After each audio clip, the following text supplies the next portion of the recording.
7 मई की रात को गोल्डन टेम्पल के ऊपर वो भारी तादाद में ड्रोन और मिसाइल से हमला करेगा। नमस्कार, मैं श्रेया शुक्ला, आप देख रहे हैं वीके न्यूज। पाकिस्तान कितना गिरा हुआ है, इसका खुलासा हमारी सेना ने किया है।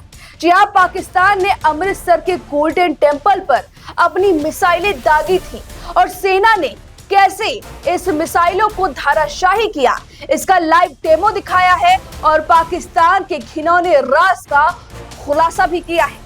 जी हाँ, जब पहलगाम हमले का बदला लेने के लिए भारत ने 6 और 7 मई की दरमियानी रात ऑपरेशन सिंदूर चलाकर पाकिस्तान के 9 आतंकी ठिकानों पर हमला किया और 100 से ज्यादा आतंकियों को मार गिराया, उसके बाद पाकिस्तान बिलबिला गया, अपने आतंकियों के जनाजे में फूट फूट कर रोया और फिर उसने भारत के तरफ आग दिखाने की कोशिश की। इतना ही नहीं, सैन्य ठिकानों के साथ साथ शहर पर भी निशाना बनाया। जम्मू कश्मीर, पंजाब, राजस्थान, इन सब पर हमला किया और इतना ही नहीं, पंजाब के गोल्डन टेम्पल को निशाना बनाया था। जी 8 मई की सुबह अंधेरे में पाकिस्तान ने ड्रोन और लंबी दूरी की मिसाइलों के साथ बड़े पैमाने पर हवाई हमला किया था, लेकिन इस हमले के लिए हमारी सेना पूरी तरह से तैयार थी, क्योंकि उन्हें पूरी आशंका थी कि पाकिस्तान जरूर कायराना करतूत करेगा। इसलिए हमारे बहादुर और सतर्क भारतीय सेना ने Akash missile system L-17 air defence gun, भारतीय एयर डिफेंस सिस्टम की मदद से पाकिस्तानी सेना के नापाक इरादों को असफल कर दिया और गोल्डन टेम्पल पर आंच नहीं आने दी। साथ ही टारगेटेड सभी ड्रोन और मिसाइलों को मार गिराया। इस तरह हमारी सेना ने गोल्डन टेम्पल पर एक खरोच भी नहीं आने दी। इतना ही नहीं, कुछ लोग सबूत मांगते फिरते हैं, इसलिए हमारी सेना ने खुद बता दिया और दिखा भी दिया कि कैसे उन्होंने पाकिस्तानी मिसाइल और ड्रोन हमलों से अमृतसर के गोल्डन टेम्पल और पंजाब के अन्य शहरों को बचाया है। जरा सुनिए हमारी सेना की गौरव गाथा और पाकिस्तान की कायराना करतूत। 7 मई की रात को हमने पुख्ता जानकारी मिली कि पाक किसी भी उचित और वैध टारगेट के ना होने के कारण भारतीय सैन्य ठिकानों को और सिविल इलाकों को, खास तौर पर धार्मिक स्थलों को निशाना बनाएगा। इसमें अमृतसर में स्थित गोल्डन टेम्पल सबसे अहम था। हमें अतिरिक्त जानकारी ये भी मिली कि गोल्डन टेम्पल के ऊपर वो भारी तादाद में ड्रोन और मिसाइल से हमला करेगा।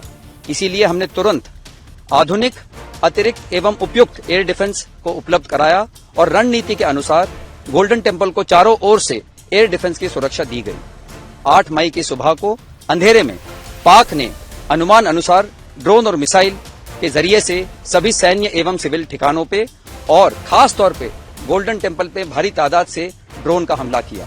आपको बता दें कि पाकिस्तान गिरा हुआ है, वो आतंकियों के साथ फूट फूट कर रोता है और फिर भारत के आम लोगों को निशाना बनाता है, जबकि हमारी भारतीय सेना वो हमेशा से कह चुकी है कि केवल आतंकी ठिकानों को निशाना बनाया गया है, हम आतंकियों के खिलाफ हैं।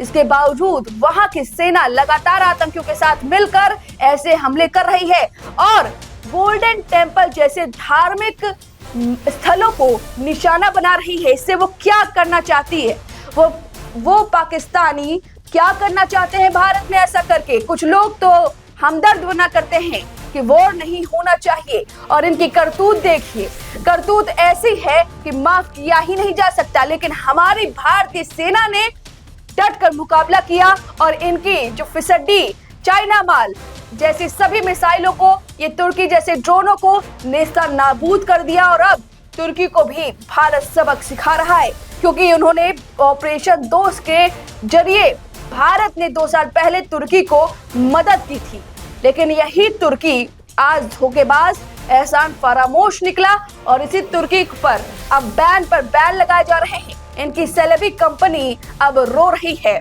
एक दिन में इतना बड़ा 17 अरब से ज्यादा इनको नुकसान हो रहा है, इनकी इकोनॉमी अब धराशायी हो रही है और अब जग जाहिर हो रहा है कि धोखा देने का नतीजा क्या होता है। अब पाकिस्तान के इस कायराना करतूत पर आपकी जो भी राय हमें कमेंट करके जरूर बताएं। वीके न्यूज, राष्ट्र के नाम।